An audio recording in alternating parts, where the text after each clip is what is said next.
napakalakas ho ng ulan.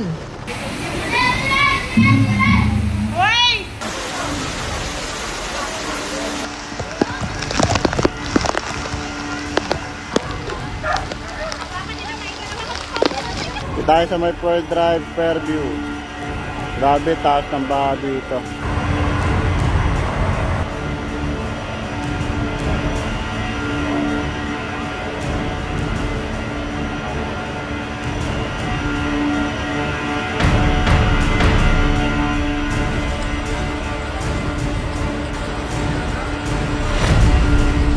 Ito po yung isa sa sitwasyong ating dinatnan.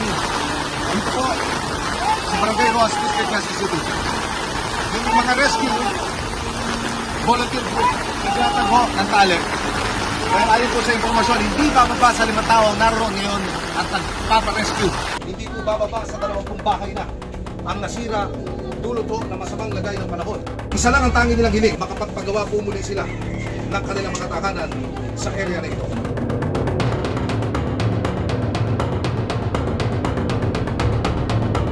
Okay, so ito po yun. Pababa. Umaabot po ang tubig dito, ano?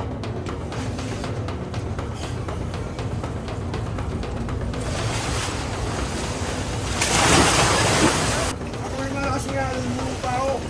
So, At may mga pundasyon. humihina yung pundasyon ng bahay. Titignan ho natin yung itsura ng mga bahay ngayon pagkatapos ho ang walang tigil na pag-ulan dito sa Pitas, Tondo, Manila.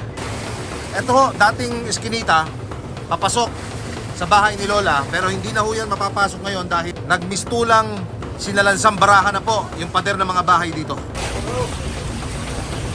Kuyang, ito ho, ay piraso ng mga bahay ito. Ito po. Baka ho kayo tangayin dyan, tay. Ang lakas na alon, baka mga tangayin, hindi?